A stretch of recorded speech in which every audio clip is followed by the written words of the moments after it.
नमस्कार दोस्तों, मैं दिशा स्वागत करती हूँ आपका सुदर्शन पैरामेडिकल के यूट्यूब चैनल पे। आज मैं आपके लिए लेके आई हूँ साइटोपैथोलॉजी के इम्पॉर्टेंट एमसीक्यूज जो कहीं ना कहीं कभी ना कभी किसी ना किसी एग्जाम में पूछे जा चुके हैं।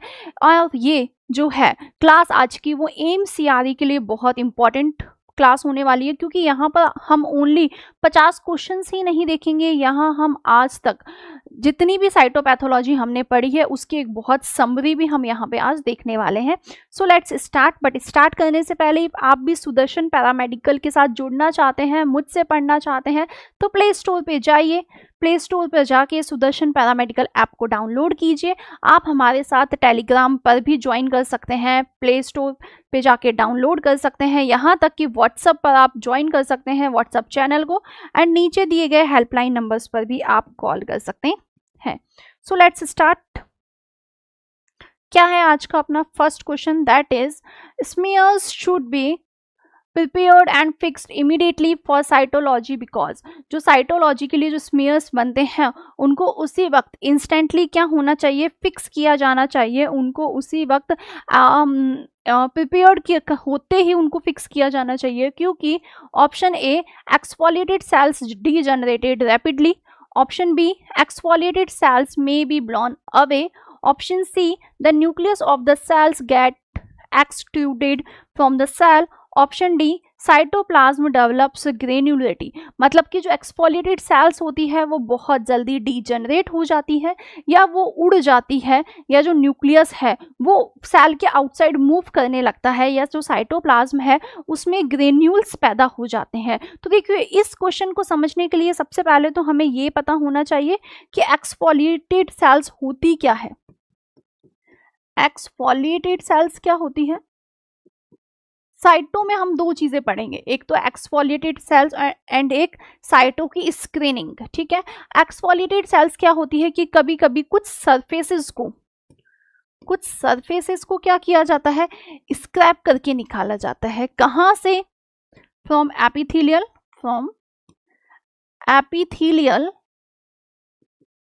एंड मीजोथेलियल लाइनिंग से क्या किया जाता है, एक्सफोलिएट करके निकाला जाता है। ठीक है, तो ये हो सकता है। इसके अलावा बात की जाए एक्सफोलिएटेड सेल्स की, तो वो क्या होती है, बहुत जल्दी डीजनरेट हो जाती है, उड़ती नहीं है, डीजनरेट हो जाती है। तो बिल्कुल ठीक, क्या होगा इसका सही जवाब? ऑप्शन ए इसका करेक्ट आंसर होगा। चले हम अपने नेक्स्ट क्वेश्चन पे। तो the next question is for fluid cytology fluid has to be collected in, कहाँ की कैसे कलेक्ट किया जाता है फ्लूइड साइटोलॉजी के लिए? Option A EDTA, option B sodium citrate, option C plain, या option D none of the above. तो देखिए, जब भी अपने दिमाग में साइटोलॉजी का क्वेश्चन आता है ना, साइटोलॉजी जैसे ही दिमाग में आएगा, दिमाग में क्या आता है, पैप स्मीयर आता है या वेजाइनल स्मीयर्स आते हैं, ऐसा ही कुछ आता है। तो क्या हमेशा साइटो में हमेशा क्या की जाती है, साइटो में सिर्फ जो वेजाइनल स्मीयर्स है वही लिए जाते हैं क्या? तो बिल्कुल नहीं। साइटो में आप क्या ले सकते हैं, सर्विक्स से सर्वाइकल स्मीयर्स ले सकते हैं, ब्रोंकस से आप क्या ले सकते हैं, स्पूटम ले सकते हैं, ब्रोंकियल ब्रशिंग ले सकते हैं। इसके अलावा आप क्या ले सकते हैं, यहाँ से इफ्यूजन्स ले सकते हैं। इफ्यूजन्स आप कहाँ से लेंगे, जो कैविटीज है, प्लूरल कैविटी है, पेरिकार्डियल कैविटी है, असाइटिक फ्लूइड है, वो आप यहाँ से ले सकते हैं विद द ब्रशिंग। स्टमक से ले सकते हैं, ड्यूडेनम से, जेजुनम से, या रेक्टम से, ईसोफेगस से आप क्या ले सकते हैं, वॉशिंग, ब्रशिंग, एंड उसके बाद में यहाँ पर आप एंडोस्कोपी से एस्पायरेट कर सकते हैं, सैंपल को ले सकते हैं। इसके अलावा आप क्या ले सकते हैं, जो ब्रेस्ट है, ब्रेस्ट से भी क्या ले सकते हैं, आप सैंपल्स ले सकते हैं। तो कभी कभी क्या होता है, FNSC जो होता है, एक FNSC आप लेते हैं, फाइन निडल एस्पायरेशन साइटोलॉजी। इसमें आप देखेंगे तो डायरेक्ट एंड इनडायरेक्ट हम दो सैंपल्स लेते हैं, डायरेक्ट स्मीयर बनाते हैं एंड एक इनडायरेक्ट स्मीयर बनाते हैं। ठीक है, तो जो इनडायरेक्ट होता है उसमें हम क्या देखते हैं, विथ ब्लड, एंड जो यूरिन है, यूरिन से इफ आप सैंपल लेते हैं तो यूरिन भी क्या है, यूरिन में भी क्या होते हैं, सेडिमेंट वाला पोर्शन हम लेते हैं। ठीक है, तो वहां भी क्या है, फ्लूइड साइटोलॉजी, एंड एस्पायरेशन में भी क्या है, फ्लूइड साइटोलॉजी। तो वो सैंपल हम कहाँ लेते हैं, किस में लेते हैं, वो आपसे पूछा गया है। तो बिल्कुल ठीक, सही जवाब अपना क्या होगा, option A EDTA is the correct answer. चले हम अपने नेक्स्ट क्वेश्चन पे।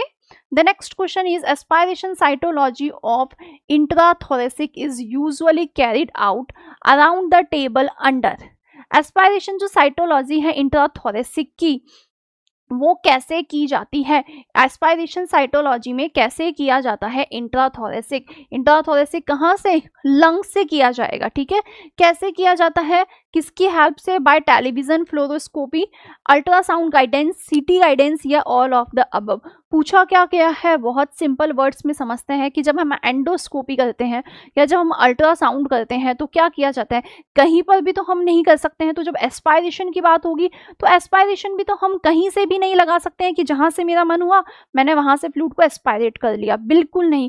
क्या किया जाता है, हमको कुछ ना कुछ मॉनिटरिंग के लिए कुछ ना कुछ होना चाहिए, तो वो क्या हो सकता है, टेलीविजन फ्लोरोस्कोपी हो सकती है, आप अल्ट्रासाउंड सोनोग्राफी से देख सकते हो, सीटी से देख सकते हो।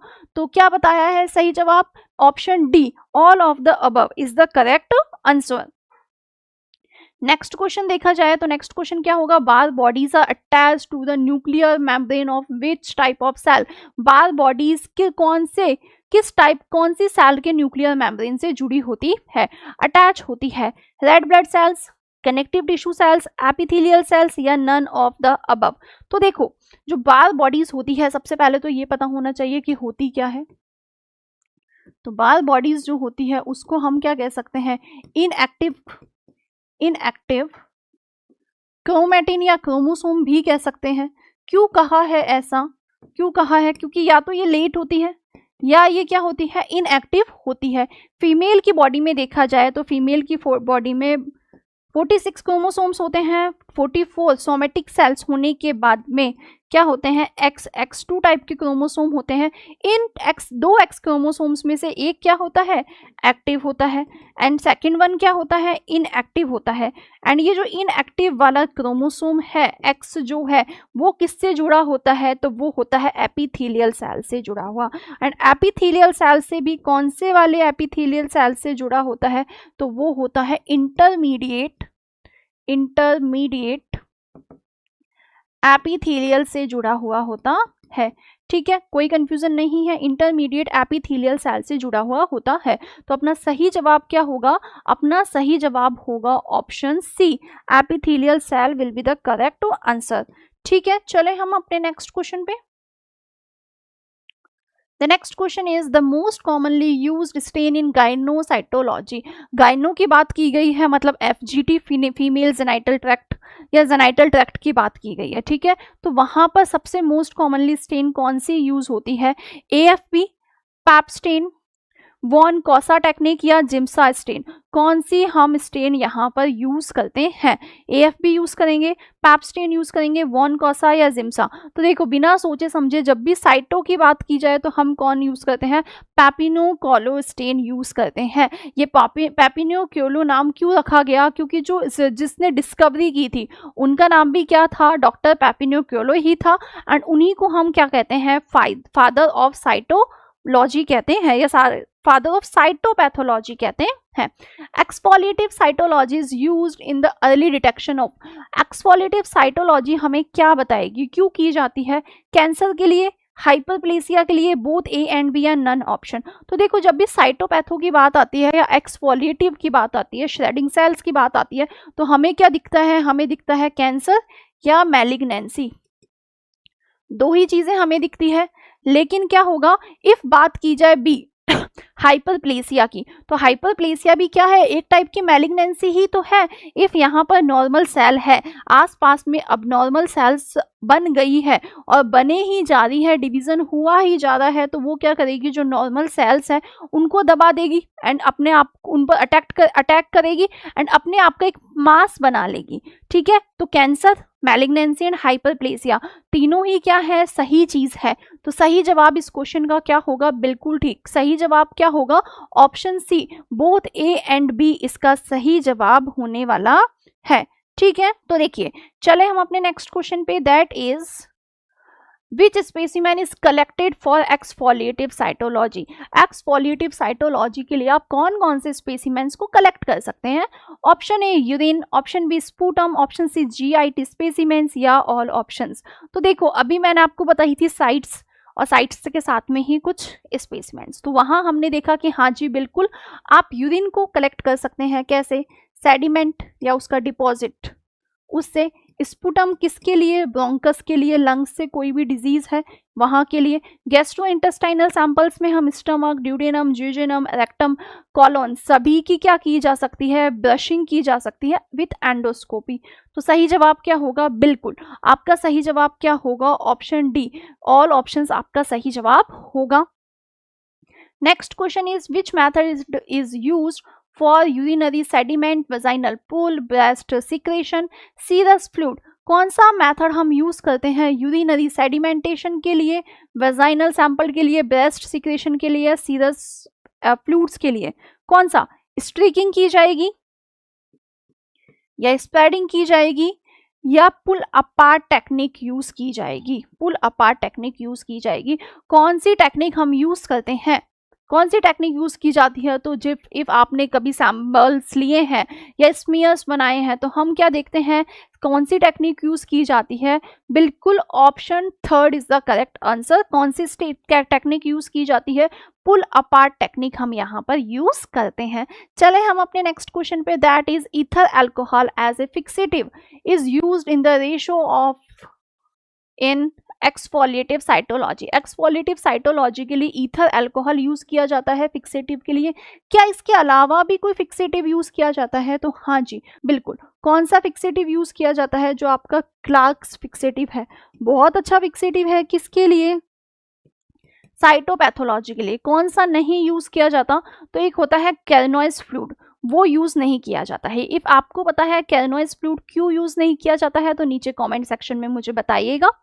तो देखो ये दोनों फिक्सेटिव से यूज किए जाते हैं। बात किया गया है ईथर अल्कोहल का कि उसका रेशो क्या होगा? 1:1, 2:1, 3:1 या 4:1। तो कितना होगा उसका रेशो? जी उसका रेशो कितना होता है? 1:1 रेशो यूज किया जाता है। एंड ये बहुत अच्छा फिक्सेटिव है। किसके लिए? साइटो के लिए, साइटोपैथोलॉजी के लिए। Which fixative is used in Pap stain? अभी अभी हमने बात की है। पैप स्टेन के लिए कौन सा फिक्सेटिव यूज किया जाता है? Option A formalin, option B alcohol ether, option C Carnoy's fluid या ऑप्शन डी बॉविन्स फ्लूइड। कौन सा हम यहाँ पर कौन सा क्या यूज में लेते हैं? पैप स्टेन के लिए हम फिक्सेटिव यूज में लेते हैं। तो सही जवाब अपना क्या होगा? सही जवाब अपना होने वाला है ऑप्शन बी, जो अभी अभी हमने डिस्कस किया था। बिना सोचे समझे हम लगा सकते हैं। चले अपने नेक्स्ट क्वेश्चन पे, that is in exfoliated cytology which fixative causes shrinkage and hemolysis of RBC? कौन से फिक्सेटिव की वजह से श्रिंकेज होगा? कहां पर? एक्सफोलिएटिव साइटोलॉजी में। कौन सा फिक्सेटिव होगा? Alcohol ether, Carnoy's fluid, formal saline या बफर्ड फॉर्मेलिन? तो देखो अभी मैंने आपसे पूछा था कि कैरनोइज फ्लूइड होता है, उसकी वजह से क्या होता है? वो यूज नहीं किया जाता। क्यों यूज नहीं किया जाता है? क्योंकि इसकी वजह से जो रेड ब्लड सेल्स है वो या तो टूट जाएगी या टूटेगी नहीं तो उनमें श्रिंकेज हो जाएगा। ठीक है, ये इसका एक डिसएडवांटेज भी होता है। Which stain is used for exfoliated cells for detection of malignant cells? देखो जब भी एक्सफोलिएटेड सेल्स की बात की गई है या मैलिग्नेंट सेल्स की बात की गई है तो हम कौन सी स्टेन यूज करते हैं? Gram stain, PAS stain, Pap stain या Giemsa stain? Gram stain basically किसके लिए किया जाता है? G positive and G negative bacterias के लिए किया जाता है। ठीक है, पास स्टेन हम किसके लिए करते हैं? बेसिकली कार्बोहाइड्रेट्स के लिए किया जाता है, ग्लाइकोजन के लिए किया जाता है। जिम्सा स्टेन क्या है? एक ब्लड स्टेन है, हम बेसिकली इससे ब्लड स्टेन कर सकते हैं या फिर हिस्टो में भी कभी कभी यूज आती है। पैप स्टेन क्या है? पैप स्टेन बनी ही किसके लिए है? पैप स्टेन बनी ही साइटोपैथोलॉजी के लिए है। और एक्सफोलिएटेड क्या है? साइटोपैथोलॉजी में ही होती है। सेल्स, मैलिग्नेंट सेल्स के लिए हम पैप स्मेयर को यूज करते हैं। ठीक है, पैप स्मेयर में न्यूक्लियाई कैसी दिखाई देती है आपको बताना है। पैप स्टेन किया, पैप स्टेन के बाद में न्यूक्लियस ब्लू दिखाई देगा, येलो दिखाई देगा, रेड दिखाई देगा या पिंक दिखाई देगा। और इसी के साथ में हम देखिए कि पैप स्टेन होती क्या है? पैपिन्यूकोलो स्टेन होती है। ठीक है, किस किस से मिलके बनी होती है? सबसे पहले बात की जाए तो इसमें कौन होता है? इओसिन ए होता है। इओसिन ए कितना होगा? 36 डाई। यहाँ पर ओजी क्रिस्टल्स होते हैं एंड ओजी क्रिस्टल्स कितने होते हैं? 6 डाई। साथ ही में क्या होगा? 6 डाई। एंड साथ ही में क्या होगा? यहाँ पे आपको हिमेटॉक्सिलिन देखने के लिए मिलेगा। कौन सा हिमेटॉक्सिलिन होगा? यहाँ पे हिमेटॉक्सिलिन होगा हैरीज वाला। कौन सा होगा? हैरीज। हिमेटॉक्सिलिन आपको देखने के लिए मिलेगा। इन्हीं की वजह से क्या होगा? जो इनका कलर है किसका? न्यूक्लियस का, वो कैसा हो जाएगा? ब्लू हो जाएगा। अब आपको मुझे बताना है कि न्यूक्लियस का तो ब्लू हो गया है, लेकिन साइटोप्लाज्म का कैसा होगा? ठीक है, तो हमें 3 चीजें मिली है। पैप्स्टेन में क्या किया जाता है? पैप्स्टेन में एक्सफोलिएटिव साइटोलॉजी भी इन्वॉल्व होती है और स्क्रीनिंग भी इन्वॉल्व होती है। मतलब कि हम मैलिग्नेंट सेल्स भी देख सकते हैं, हॉर्मोन्स का असेसमेंट भी किसकी वजह से कर सकते हैं? पैप्स्टेन की वजह से, या एक्सफोलिएटिव स्टेनिंग की एक्सफोलिएटिव साइटो की वजह से हम कर सकते हैं। तो मैंने आपको बताया कि न्यूक्लियस कैसा होगा? बिल्कुल ब्लू ही होगा। आप लोगों ने भी कहा ब्लू होगा। बात की जाए साइटोप्लाज्म की, लेकिन साइटोप्लाज्म की बात करने से पहले हम क्या देखेंगे? हम देखेंगे एक ऐसी बुक हम आपके लिए लेके आए हैं, सुदर्शन पैरामेडिकल ऐसी बुक लेके आए हैं जहां आपको मिलेंगे प्रीवियस ईयर्स के जितने भी क्वेश्चन पेपर्स है, चाहे वो एमसीआरई के हो, चाहे एनएचएम के हो, चाहे लैब असिस्टेंट, लैब सुपरिटेंडेंट के हो, चाहे वो डीएसएसपी के हो, ईएसआईसी के हो, सभी के क्या मिलने वाले हैं? आपको प्रीवियस ईयर के क्वेश्चन पेपर्स मिलने वाले हैं, इनकी आंसर की मिलने वाली है। और इन्हीं में से आपको पता है, इन्हीं में से ऑलमोस्ट घुमा फिरा के क्वेश्चंस पूछे जाते हैं। रिपीटेड क्वेश्चंस आपको बहुत ज़्यादा मिलेंगे। तो इफ आप लेना चाहते हैं ये बुक, तो सुदर्शन पैरामेडिकल ऐप डाउनलोड कीजिए, ई स्टोर पे जाइए, इसको बाय कीजिए, वहां से ऑर्डर कर सकते हैं, या सुदर्शन पैरामेडिकल की जो हेल्पलाइन नंबर्स है वहां पर भी आप इसे कॉल कर सकते हैं। तो चलिए हम देखें साइटोप्लाज्म ऑफ पैप्स्टेन। पैप्स्टेन का साइटोप्लाज्म कैसा होता है? पिंक, ब्लू, येलो या ऑल ऑप्शंस? तो क्या आप ये मुझे कह सकते हैं कि जो इसका साइटोप्लाज्म है वो ऑल ऑप्शंस, मतलब सभी कलर्स का हो सकता है? कभी पिंक, कभी ब्लू, कभी येलो, मतलब कि अलग अलग चीजें जब हम देखेंगे इसमें तो उनका जो कलर है वो भी चेंज होगा। क्या ऐसा हो सकता है? वो आप मुझे नीचे कमेंट सेक्शन में बताइए। इसी के साथ हम देखते हैं next question, that is aspiration cytology of intrathoracic masses is perform to diagnose peripheral lung. देखो, एस्पायरेशन साइटोलॉजी किसकी? इंट्राथोरेसिक मासेस की। किसकी बात की गई है? इंट्राथोरेसिक मासेस की जो एस्पायरेशन साइटोलॉजी होती है वो कैसे की जाती है? To diagnose peripheral lung. Peripheral lung से की जाती है by bronchoscope which do not discriminate into the bronchial tree, both A and B are none of the above। मतलब कि आपको क्या करनी है? इंट्राथोरेसिक एस्पायरेशन करना है, लंग्स के अंदर जाना है। कैसे? ब्रोंकियोस्कोप की जाएगी, या दिस इज द ब्रोंकस की जाएगी, या ऐसी जगह जहां पर क्या नहीं पहुंच पाते हैं, जहां पर ब्रोंकल ट्री नहीं झड़ते हैं या पहुंच से बाहर है, ब्रोंकल टीज में नहीं झड़ते हैं, डिस्क्वामेट नहीं हो पाते हैं, पहुंच से बाहर है, वहां की जाएगी। तो क्या होता है? बिल्कुल एस्पायरेशन साइटोलॉजी दोनों की ही जाती है। तो आपका सही जवाब क्या हो जाएगा? Both A and B will be the correct answer. Next question देखें, in prostatic aspiration following steps are followed. Prostatic aspiration में कौन कौन से स्टेप्स को फॉलो किया जाता है? तो प्रोस्टेट एस्पायरेशन इफ आपको करना है तो क्या किया जाएगा? Option A, the patient is placed in the lithotomy position. Patient को लिथोटॉमी पोजिशन में लेटाया। The prostate is carefully palpated through rectum before the procedure. Prostate है, उसको केयरफुली क्या किया जाता है? पैल्पेट किया जाता है, अच्छे से उसको हम कह सकते हैं जांच की जाती है, ठीक है। And then the needle is introduce, needle insert की जाती है, एंड एस्पायरेशन इज परफॉर्म्ड। क्या होता है? तो देखिए सभी स्टेप्स जो है वो क्या है? ऑलमोस्ट सही ही है। तो हम जाएंगे ऑल ऑफ द अबव की तरफ, ठीक है। Option D will be the correct answer. The next question is study of cells which are shed spontaneously from epithelial surface of the body is known as। If हम देखें कि ऐसे study of sales जहां पर क्या की जाती है? शेडिंग की होती है, झड़ती है, अपने आप झड़ती है एपिथेलियल सरफेस, तो उस प्रोसेस को क्या कहा जाता है? उस प्रोसेस को हिस्टोपैथोलॉजी कहा जाता है, एक्सफोलिएटिव साइटोलॉजी कहा जाता है, माइकोलॉजी कहा जाता है, या एफएनएससी कहा जाता है? क्या कहा जाता है? तो देखिए अभी हमने बात की थी, जब हमने फर्स्ट क्वेश्चन देखा तो फर्स्ट क्वेश्चन में ही मैंने क्या कहा था, फर्स्ट क्वेश्चन में ही मैंने आपसे कह दिया था कि वहाँ क्या होता है, वहाँ क्या होता है, वहाँ होगा आपको एक्सफोलिएशन। क्या होगा वहाँ पर, एक्सफोलिएशन यहाँ पे होगा। तो उसे क्या कहा जाता है, एक्सफोलिएटिव साइटोलॉजी ही कहा जाता है। बिल्कुल ठीक, option B will be the correct answer. The next question is cytology helps in the diagnosis of, cytology में किसका डायग्नोसिस होता है, malignancy, evaluation of endocrine disorder, in assessment of hormonal activity, या ऑल ऑप्शंस। क्या होगा cytology में diagnose क्या किया जाता है, मैलिग्नेंसी को डायग्नोस किया जाएगा, एंडोक्राइन डिसऑर्डर्स को, या असेसमेंट ऑफ हार्मोन्स को। अब ये दोनों तो मैंने डिस्कस किया था, लेकिन बात की जाए एंडोक्राइन डिसऑर्डर्स की तो हाँ जी, बहुत सारे एंडोक्राइंस या हार्मोन्स का असेसमेंट किसकी वजह से होता है, किसकी वजह से होगा, साइटोलॉजी या साइटोपैथोलॉजी की वजह से होगा, जिसकी वजह से आपको वहां पर मैलिग्नेंसी भी पता करे चलेगी एंड आप वहां के मार्कर्स भी देख सकते हैं। तो बिल्कुल आपने क्या बताया, सही जवाब है option D, all options will be the correct answer. Next question is which substance is present in aerosol spray fixative which is used in exfoliative cytology.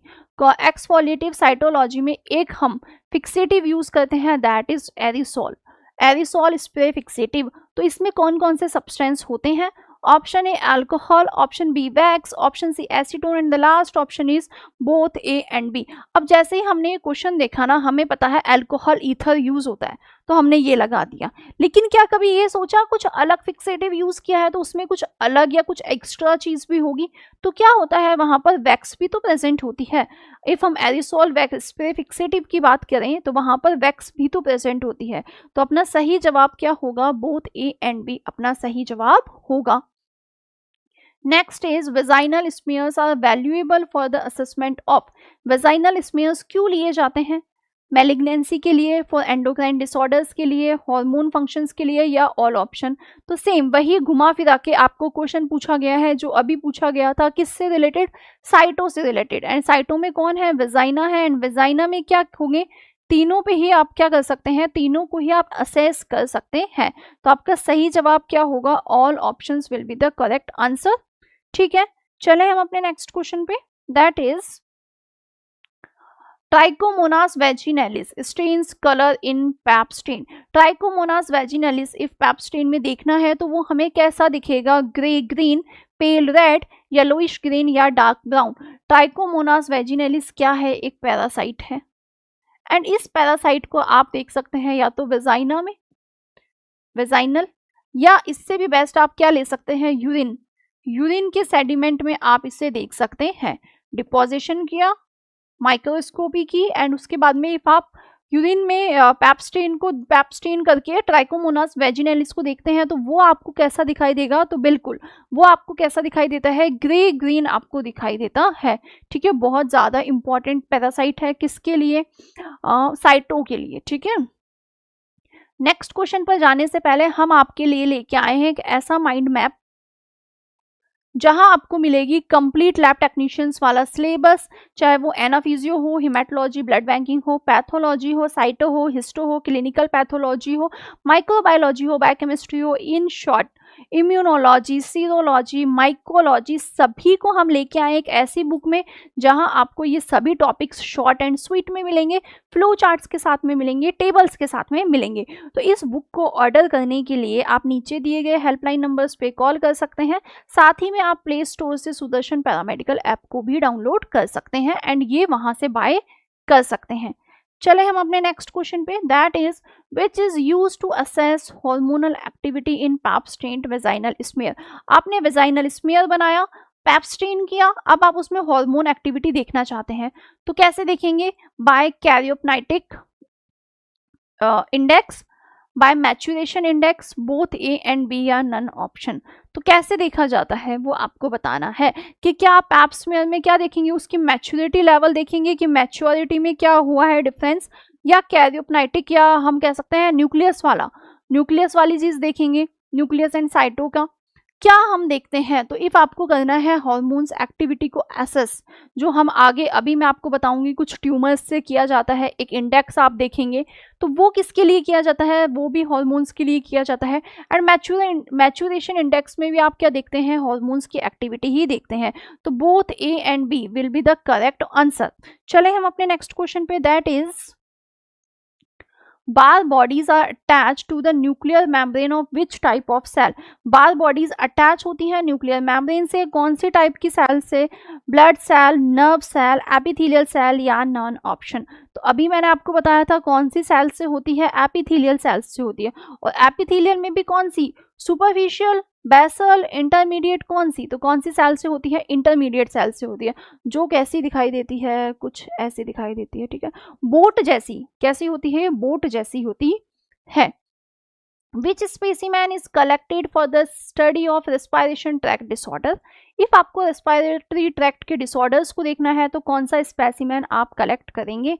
Option A pericardial fluid, option A sputum, option B pericardial fluid, option C saliva, option D urine. ठीक है, कौन सा हम यहाँ पर select करते हैं? तो देखो, इफ आप बात की जाए यूरिन से, तो यूरिन से तो आप रेस्पिरेटरी ट्रैक्ट देख नहीं सकते हैं, सलाइवा भी माउथ में होता है, वो भी नहीं देख सकते हैं। पेरिकार्डियल फ्लूइड, कंफ्यूज नहीं होना है, कहाँ पे कार्डियो के सैंपल्स देखे जाएंगे, कहाँ होता है, हार्ट में होता है। लेकिन ये जो आपका स्पूटम है, स्पूटम रेस्पिरेटरी ट्रैक्ट की बात की गई है, मतलब nose, pharynx, trachea, bronchus, lungs, ठीक है, एल्वेलाई, वो बात की गई है। तो उसमें आपको डिजीज देखनी है तो आप इजीली क्या देख सकते हैं, ऑप्शन ए बिल्कुल ठीक है, आपका सही जवाब है। क्या देख सकते हैं हम, स्पूटम हम वहां पर ले सकते हैं। Next question is which specimen is used for the diagnosis of squamous cell carcinoma of the esophagus and adenocarcinoma of the stomach? क्या किया जाता है, कौन सा स्पेसिमेन लिया जाएगा इफ कहाँ है, ईसोफेगस में या स्टमक में कार्सिनोमा है, मैलिग्नेंसी है, तो कौन सी, स्क्वामस सेल। अब ये तो पढ़ी ही नहीं है, क्यों नहीं पढ़ी है, क्योंकि हमें पता है एपिथेलियम होता है। एंड एपिथेलियम क्या होता है, टू टाइप के होते हैं, कौन कौन से, simple and compound. And simple में भी क्या होते हैं, 4 टाइप्स के होते हैं, कौन कौन से, स्क्वामस होती है, सिंपल वाले में क्या होती है, ये होती है स्क्वामस, ठीक है, ये होती है cuboidal, columnar and pseudo transitional, ठीक है, होती है, ऐसी ही होती है, ट्रांजिशनल होती है। तो क्या होता है, स्क्वामस सेल भी तो किसका पार्ट है, एपिथेलियल सेल का पार्ट है, और हमें पता है एक्सफोलिएट किससे किया जा सकता है, एपिथेलियल से एंड मेसोथेलियल से। तो क्या हम ये कह सकते हैं कि यहाँ पे भी क्या हुआ है, एक्सफोलिएटेड साइटोलॉजी ही हुई है। कौन सा स्पेसिमेन लेंगे, urine, Asiatic fluid, gastric, brushing या यूरिन। तो हमें कंफ्यूजन होगा यहाँ पे, लेकिन कंफ्यूज नहीं होना है, क्यों, क्योंकि जब भी ये stomach, duodenum, jejunum, allium, rectum, colon वाले पार्ट्स से लिए जाते हैं सैंपल्स, तो वहाँ क्या होते हैं, हम फ्लूइड नहीं लेके क्या होती है, वहाँ की ब्रशिंग होती है विथ एंडोस्कोपी। तो आपका सही जवाब क्या होगा, option C will be the correct answer. Next question की बात की जाए, if in FNSC the needle thickness is usually in the range of, FNSC के लिए निडल की जो थिकनेस है वो कितनी होती है, 0.2 to 0.4 mm, 0.5 to 0.9 mm, 0.10 to 0.14 mm, 0.15 to 0.20 mm, कितनी होती है। तो इससे पहले तो हम देख लेते हैं कि FNSC क्या होती है।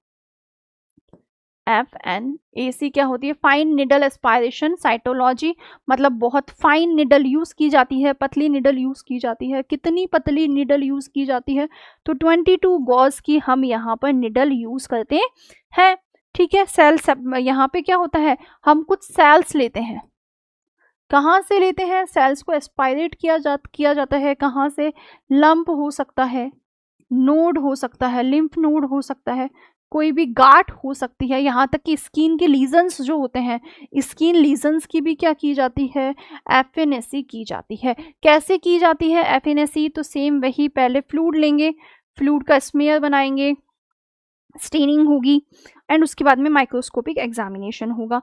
यहाँ पे बात की जाए FNSC की, तो 2 यहाँ पर आपको स्मेयर्स देखने के लिए मिलेंगे।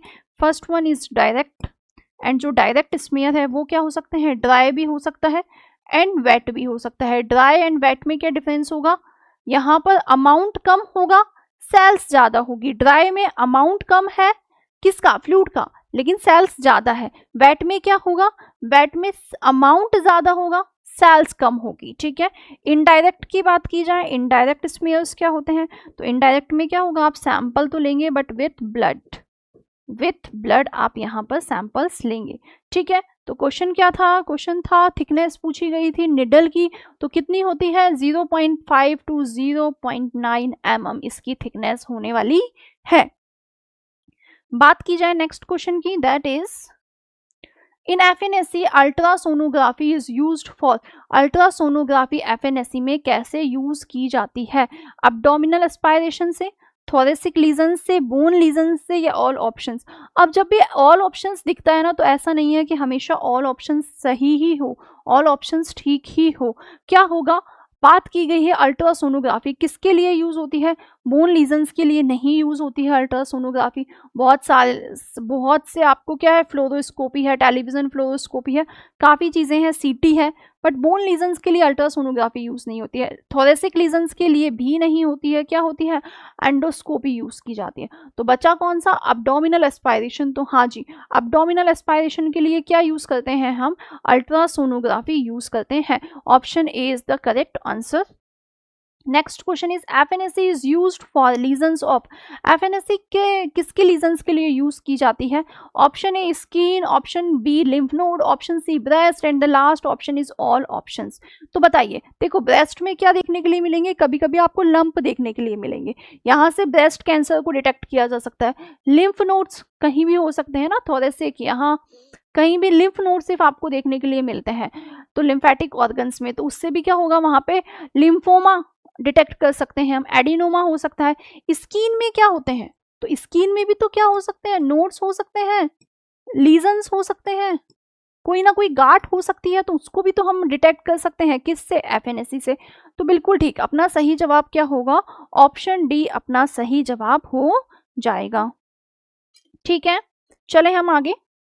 Next question is Barr bodies observed in which type of cell, Barr bodies कौन सी सेल्स में देखी जाती है, तो मैं आपको काफी टाइम बता चुकी हूँ कौन सी सेल्स में, इंटरमीडिएट सेल्स में देखी जाती है। इंटरमीडिएट सेल्स कैसी होती है वो अभी हम देखते हैं।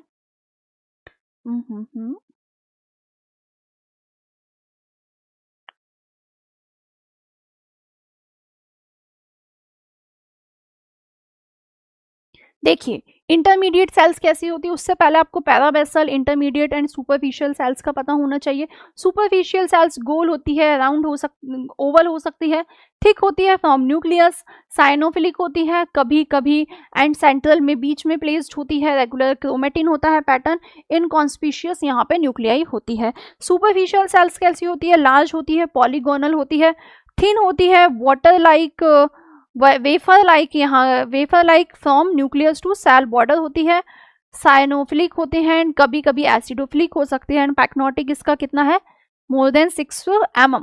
अब बात की जाए इंटरमीडिएट की, क्योंकि अपने लिए तो ये इंपॉर्टेंट है, कैसी होती है, बोट की शेप की होती है, बहुत बड़ी होती है, एंड पॉलीगोनल इसकी शेप होती है, थिन होती है, वेफर लाइक होती है, from nucleus to cell border, लेकिन साइनोफिलिक होती है, ब्लू एंड ग्रीन होती है, एंड कभी कभी जब इसमें कोई डिजीज होगी तो ये कैसी होगी, एसिडोफिलिक होगी। वेसिकुलर होती है, सेंट्रली प्लेस्ड होते हैं, राउंड और ओवल होते हैं, कोरास क्रोमेटिन पैटर्न होता है, न्यूक्लियोलाई इनकॉन्स्पिशियस होती है। ठीक है, चले हम अपने वही क्वेश्चन पर जहां हम थे। ओके, तो इस क्वेश्चन में अब हमें कोई भी कंफ्यूजन नहीं है। चले हम नेक्स्ट क्वेश्चन पे, that is Pap smear for the study of hormonal effect is taken from, Pap stain देखना है हमें, हार्मोनल इफेक्ट्स देखने हैं, तो कहाँ से सैंपल लेंगे, सर्विक्स, वजाइना, यूटरस, या ऑल ऑप्शंस। यहाँ बात किसकी की गई है, ओनली हार्मोन्स इफेक्ट की गई है, मैलिग्नेंसी की यहाँ बात नहीं की गई है, मैलिग्नेंसी की यहाँ बात नहीं की गई है। तो मोस्ट कॉमनली जो यूट्रस वाला अपना होता है कैंसर जो होता है वो वेजाइना से लेना देना नहीं है। सर्विक्स वाला जो कैंसर होता है, एचपीवी मान लो, वो भी वेजाइना से लेना देना नहीं है। तो आपका सही जवाब यहाँ पर क्या होना चाहिए कि हॉर्मोन्स के इफेक्ट के लिए कहाँ से सैंपल लिया जाता है? तो बिल्कुल ठीक, कहाँ से लिया जाता है? वेजाइना के। वेजाइना के कौन से वाले पार्ट से? जो अपर लेटरल वाला पार्ट है वहां से क्या लिया जाता है? सैंपल लिया जाता है। नेक्स्ट क्वेश्चन पे चलते हैं। Which of the following is included in exfoliated cytology? Exfoliative cytology में कौन कौन इन्वॉल्व है? तो मैंने आपको स्टार्टिंग वाली स्लाइड्स में ही बता दिए थे, कुछ साइट्स, कुछ specimens, sputum, body fluids, bronchial brushing या ऑल ऑप्शंस। तो बिल्कुल स्पूटम इन्वॉल्व है, ब्रोंकियल ब्रशिंग इन्वॉल्व है, बट बॉडी फ्लूइड्स, कौन से बॉडी फ्लूइड्स इन्वॉल्व है? जैसे कि बॉडी फ्लूइड्स इफ्यूजन जो है, प्लूरल है, पेरिकार्डियल है, एसाइटिक अब्डोमिनल फ्लूइड है, ब्लड है, यूरिन है, ये सभी भी तो बॉडी फ्लूइड्स में ही आएंगे। तो बिल्कुल ठीक बताया। आपका सही जवाब क्या होगा? आपका सही जवाब होगा ऑप्शन डी। चले नेक्स्ट क्वेश्चन पे, that is FNAC is taken from. FNAC कहाँ से ली जाती है? लिम्फ नोड से ली जा सकती है, बिल्कुल ली जा सकती है इफ लिम्फेटिक ऑर्गन में क्या हो? नोड हो। ब्रेस्ट लंप, ब्रेस्ट से, ब्रेस्ट में लंप है तो हाँ जी, ब्रेस्ट कैंसर देखने के लिए। नोड्यूल्स है, कहीं भी बॉडी में नोड्यूल्स है, उनकी क्या की जाती है? एफएनएसी ही की जाती है। तो बिल्कुल ठीक बताया, ऑप्शन डी, ऑल ऑप्शंस। ठीक है, अपना सही जवाब होगा। Next question is what are the advantage of Pap smear? साइटों में जब भी हम देखते हैं पैप स्मेयर, कितने पैप स्मेयर होते हैं? कितने पैप स्मेयर डेली बनते हैं? ऐसा क्यों? कुछ तो फायदा होगा। क्या फायदा है? That it is painless and simple. वो पेनलेस होता है, इसमें पेन नहीं होता और ये बहुत सिंपल होती है। इसको एनेस्थीसिया की नीड ही नहीं होती है। ठीक है, ये कैंसर और प्री कैंसर दोनों को डिटेक्ट कर सकती है, या ऑल ऑफ दीज। ठीक है, क्या होगा? तो हाँ जी, पैप स्मेयर में बिल्कुल पेन तो होता ही नहीं है, बिल्कुल ठीक बताया है, ऑप्शन डी। एनेस्थीसिया की भी नीड नहीं होती है क्योंकि पेन ही नहीं होता, एंड ये कैंसर और प्री कैंसर दोनों को डिटेक्ट कर सकती है। तो बिल्कुल ठीक, ऑप्शन सही क्या होगा अपना? All of these. ठीक है, next question is which is the most commonest cancer in FGT? Female genital tract में इंडिया के अंदर मोस्ट कॉमन कैंसर कौन सा है? Option A uterine cancer, option B vaginal cancer, option C endometrial cancer, and the last option is breast cancer. अब देखिए, if हमें कुछ पता नहीं है, हमने सिर्फ सुना है, तो हम बिना सोचे क्या कर सकते हैं? ब्रेस्ट कैंसर को टिक कर सकते हैं। क्यों? क्योंकि ब्रेस्ट कैंसर हम देखते हैं ना, लेकिन बहुत से क्या होता है, यूटेराइन सर्वाइकल कैंसर्स का तो पता ही नहीं चलता, डिटेक्ट ही नहीं होते हैं, बट ये इंडिया में सबसे ज्यादा पाया जाता है। तो option A will be the correct answer. चले नेक्स्ट क्वेश्चन पे, that is which is best time to prepare the Pap smear? Pap smear बनाने के लिए सबसे अच्छा टाइम कौन सा है? कब सैंपल लेना चाहिए? Option A after the 1 week of LMP, after the 2 week of LMP, after the 3rd week of LMP, and the last option is in 4th week of LMP, last menstrual period के कब लिया जाता है? 1 week बाद में, 2 week बाद में, 3 week बाद में, 4 वीक बाद में। तो हाँ जी, कब लिया जाता है? ये 2 वीक बाद में लिया जाता है, after the 2 week of LMP इसका कलेक्शन किया जाता है। Next question is triple smear. Triple smears क्या होते हैं? Venous cancer, endocervical, vaginal cancer, endocervical, vaginal cervical, endocervical, vaginal cancer, endometrial. कब किया जाता है? तो देखो, ट्रिपल स्मीयर्स मतलब 3 स्मीयर्स बनेंगे, VCE। ठीक है, 3 स्मीयर्स बनते हैं। कौन कौन से बनते हैं? तो कैंसर का तो देखो कोई सैंपल ही नहीं लिया जाता, तो बिना सोचे समझे, हाँ जी, बिना सोचे समझे हमने क्या लगा दिया? Option C. क्यों? पहले वेजाइना से लो, फिर सर्विक्स से लो, फिर एंडो सर्विक्स से लो, तीनों से एक एक सैंपल बनते हैं। चले नेक्स्ट क्वेश्चन पे, that is from which where sample are collected for endocervical smear? Endocervical आपको स्मेयर लेना है, तो कहाँ से आप सैंपल लेंगे? Option A squamo columnar junction, option B epithelial cell, option C nerve cell, option D connective tissue cells. कहाँ से हम एंडो सर्वाइकल के लिए स्मेयर्स लेंगे? कहाँ से लिए जाते हैं? तो देखो, एक जंक्शन ऐसा होता है, एक जहाँ पे क्या होगी? स्क्वामस एंड कॉल्यूमनर सेल्स मिलती है। कहाँ वाले पार्ट में? फीमेल जेनाइटल वाले पार्ट में। एंड वहाँ से हम क्या लेते हैं? एंडो सर्वाइकल का सैंपल लेते हैं। किसकी हेल्प से? साइटो ब्रश की हेल्प से। किसकी हेल्प से लेते हैं? ऐसी एक ब्रश होती है, ठीक है, उसकी हेल्प से हम क्या लेते हैं, सैंपल कलेक्ट किया जाता है। तो बिल्कुल ठीक बताया है, option A is the correct answer. चले नेक्स्ट क्वेश्चन पे, that is in which patient cyto brush is not use for the collection of sample. Cyto brush किसके लिए यूज नहीं की जाती है? Option A in adult females, option B in males, option C in pregnant females and option D in older females. देखिए कुछ samples के लिए हम क्या करते हैं, इफ हमें ब्रशिंग करनी है, एक्सफोलिएटेड सेल्स चाहिए, तो अभी मैंने आपको बताया एक साइटो ब्रश यूज की जाएगी। अब जब हमने यहाँ पे ऑप्शंस देखे तो हमें क्या मिला, इन मेल्स, तो बिना सोचे समझे मेल्स पर टिक कर दो। क्यों? क्योंकि मेल्स का तो सैंपल ही नहीं लिया जाता ना साइटों में। ऐसा किसने कहा? मेल्स के भी तो सैंपल लिए जाते हैं ना, उनका भी तो हॉर्मोन्स असेसमेंट किया जाता है, उनमें भी तो कैंसर होता है, उनमें भी प्रोस्टेटिक कैंसर्स होते हैं, उनमें भी टेस्टिकुलर सैंपल्स टेस्टिकुलर असेसमेंट करना होता है, तो मेल्स में भी तो सैंपल लिया जाता है। तो इफ किसी ने ये सोचा है कि साइटों में ओनली फीमेल्स की ही स्टडी की जाती है, मेल्स की नहीं, और ये वाला टिक किया है, तो बिल्कुल गलत हो जाएगा। क्यों? क्योंकि साइटो ब्रश का यूज प्रेगनेंसी में नहीं किया जाता। इफ प्रेगनेंसी फीमेल्स में साइटो ब्रश का यूज नहीं किया जाता, तो क्या आप मुझे बता सकते हैं कि इसकी जगह हम कौन सी चीज का यूज करते हैं? कौन सैंपल कलेक्शन के लिए क्या यूज किया जाता है, वो आप मुझे नीचे कमेंट सेक्शन में बताइए। Cytology helps in the diagnosis of, cytology helps करती है इन द डायग्नोसिस ऑफ, किस में? मैलिग्नेंसी में, असेसमेंट ऑफ हार्मोनल एक्टिविटीज में, इवेल्युएशन ऑफ एंडोक्राइन डिसऑर्डर्स में, या ऑल ऑफ दीज। तो ये रिपीटेड है, अभी हमने पढ़ा था कि इन तीनों में ही क्या किया जाता है, हॉर्मोन्स का क्या किया जाता है, असेसमेंट होता है। मैलिग्नेंसी कैंसर भी हम देख सकते हैं। Why is Pap smear done, Pap smear किया ही क्यों जाता है, बनाया ही क्यों जाता है? To detect pre cancer and cancer in FGT, to detect malaria, dengue और फीवर। आपको बताना है क्या सही जवाब होगा। तो देखो, पैप स्मीयर किस लिए बनाया जाता है साइटों में, किस लिए? कैंसर को, मैलिग्नेंसी को डिटेक्ट करने के लिए, चाहे वो कैंसर हो चाहे वो प्री कैंसर हो, अर्ली स्टेज, फर्स्ट स्टेज को भी डिटेक्ट किया जा सकता है, ठीक है। लेकिन पैप स्मीयर का मलेरिया, डेंगू एंड फीवर से कोई लेना देना है? तो बिल्कुल लेना देना नहीं है। तो अपना सही जवाब क्या हो जाएगा?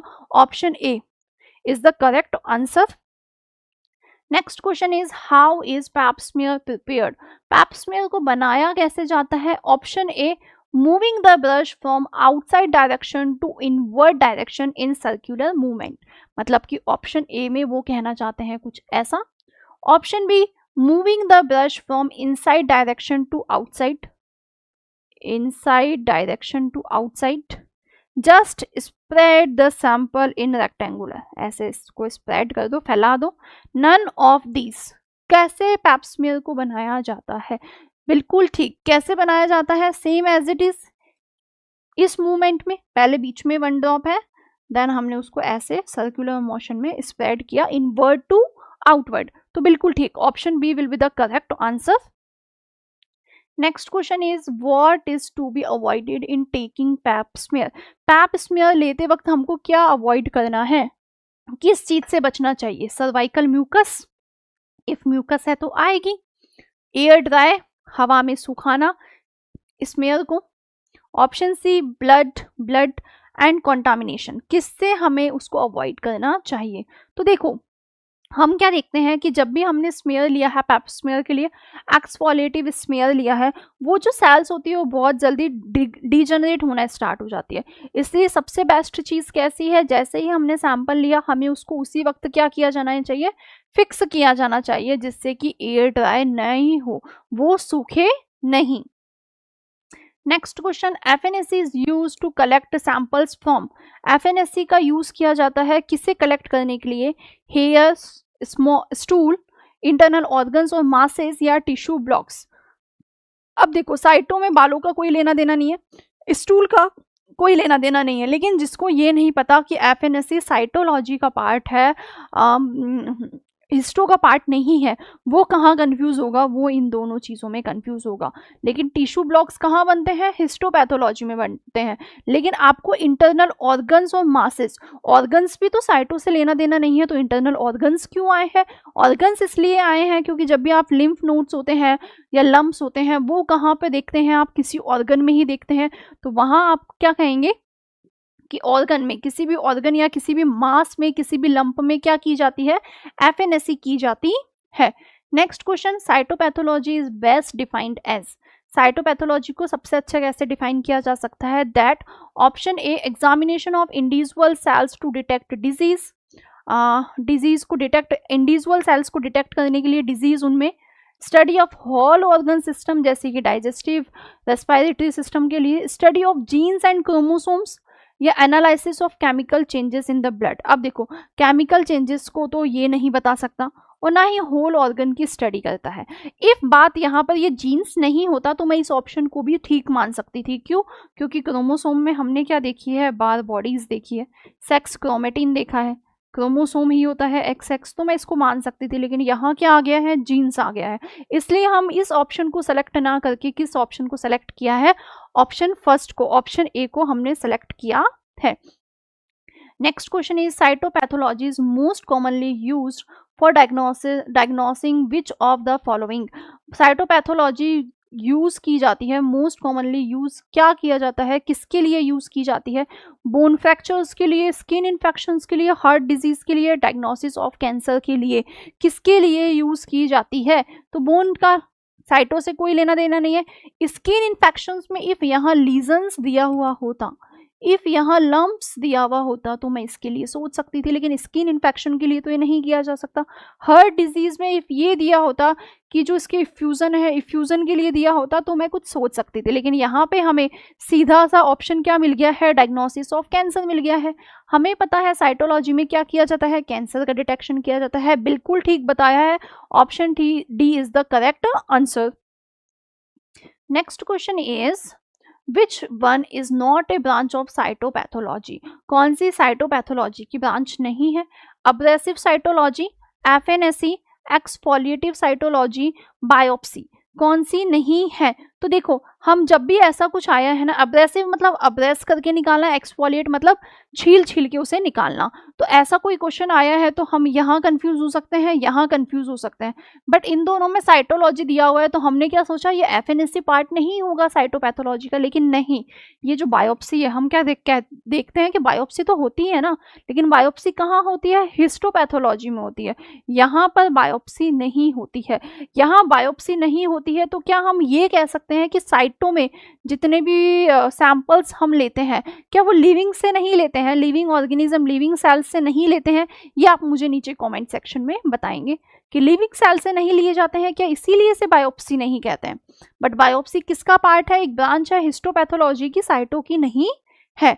Next question, father of cytopathology, ये हम बहुत पहले ही डिस्कस कर चुके हैं कि साइटोपैथोलॉजी के फादर कौन है। Doctor George Papanicolaou, Robert Brown, Hans Christian Gram, Darwin. ठीक है, कौन है? तो मैंने आपको बताया था कि जो पैपिनिकुलो है, इन्होंने क्या किया था, इन्होंने पैप्स्टेन को डिस्कवर किया था, जिसकी वजह से, पैप्स्टेन ही तो है जान, पूरे साइटोपैथो की जान कौन है, पैप्समियर है, पैप्स्टेन है। पैप्स्टेन को इन्होंने डिस्कवर किया था, जिसकी वजह से इन्हें फादर ऑफ साइटोपैथोलॉजी कहा।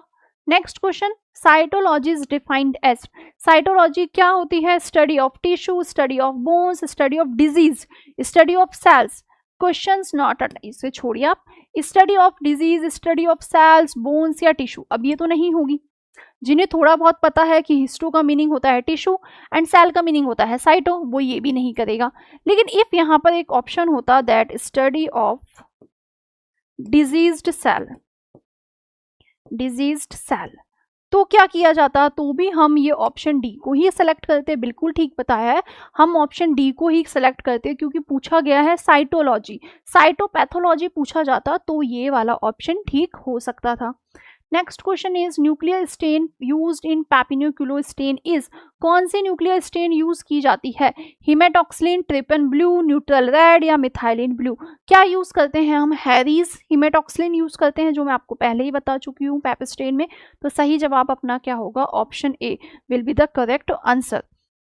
नेक्स्ट क्वेश्चन देखा जाए बात, ये हम इस स्लाइड की बात कर चुके हैं। मैंने आपको दिए हैं कुछ मार्कर्स एंड साथ ही में उनके डायग्नोस्टिक एप्लीकेशंस कि कौन कौन से ट्यूमर्स में, लिम्फोमास में, कार्सिनोमास में हम कैसे कैसे देख सकते हैं।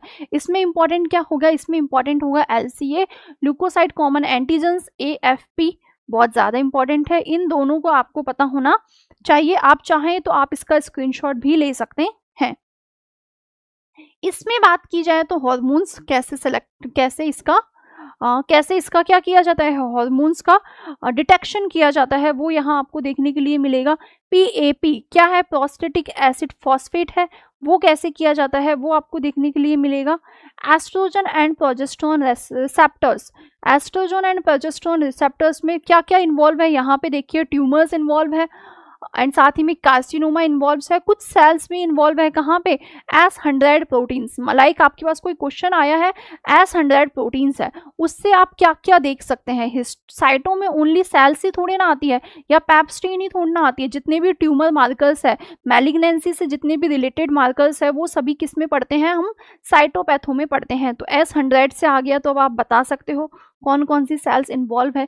AFP जो मैंने आपको बताया बहुत ज़्यादा अपने लिए इंपॉर्टेंट है। CEA, नेक्स्ट बात की जाए HCG, ठीक है। ACTH जो मैंने आपको कहा था हॉर्मोन्स के इवैल्यूएशन के लिए, तो कुछ ऐसे ही क्या होता है, इनका इवैल्यूएशंस होता है। ये सभी क्या है, हॉर्मोन्स है, ठीक है। इनका इवैल्यूएशन कैसे होगा, ये भी हम कैसे देखते हैं, साइटों में ही देखते हैं। मार्कर्स की बात की जाए पैप एंड NSE, वो भी हम यहाँ देखेंगे।